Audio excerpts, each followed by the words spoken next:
Hello friends, আবার চলে এসেছি আপনাদের সামনে। তবে আজকে আমি একটা ইম্পর্ট্যান্ট বিষয় নিয়ে আলোচনা করব। সেই ইম্পর্ট্যান্ট বিষয়টা কি জানেন? এটা হচ্ছে সেই সমস্ত আমার ছোট ভাইদের জন্য যারা আমাকে মেসেঞ্জারে এসে বলেন, আফা একটা মেয়ে ঠিক করে দেন না, একটা মেয়ে ঠিক করে দেন না, আপনার বান্ধবীদেরকে ঠিক করে দেন না।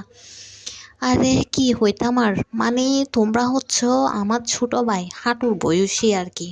তোমাদের প্রোফাইলে গিয়ে দেখি, দেখি তো তোমাদের বয়স টয়স এগুলো, আমার বয়স কোথায় আর তোমাদের বয়স কোথায়। আবার বলে যে কি আমার বান্ধবীদেরকে ঠিক করে দিতে, মানে তোমাদেরকে আমি আর বলে বুঝাইতে পারি না। তোমরা যদি এই ছোট ছোট হাঁটু বয়সে তোমরা যদি এখন প্রেম করো, বিয়ে করবে তো হচ্ছে 30 বছরে, তখন তোমাদের ব্রেকআপ টেকআপ হয়ে যাবে। শোনো, তোমরা এখন প্রেমের জন্য হাবুডুবু না খেয়ে তোমরা মনোযোগ সহকারে পড়াশোনা করো, এরপর হচ্ছে জীবনে প্রতিষ্ঠিত হয়ে এরপর হচ্ছে প্রেম করো, বুঝছো? কয়দিন পর যদি বিয়ে করো, মেয়েদেরকে তো সাজুগুজু দিতে হয়, তাই না? এখন তো হচ্ছে সাজুগুজুর হচ্ছে সব কিছুর দাম, এখন তো পরিস্থিতি অনেক বেশি ভয়াবহ, বুঝতে পারছো?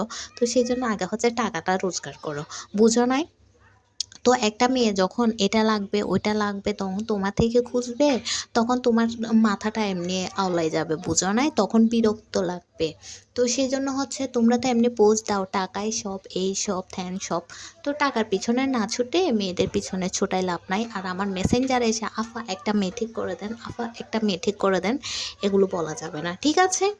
ভদ্রভাবে আগে হচ্ছে নিজের কাজের প্রতি মনোযোগ দাও, এরপর হচ্ছে বিয়ে করো, ঠিক আছে? তখন হচ্ছে তোমার সব কিছু ঠিক থাকবে, তখন হচ্ছে তোমার বউও ঠিক থাকবে, তখন হচ্ছে পারিবারিকও ঠিক থাকবে। যদি তোমার হচ্ছে টাকা টুকা না থাকে তো তখন তো হচ্ছে অশান্তিই থাকবে, বুঝো নাই?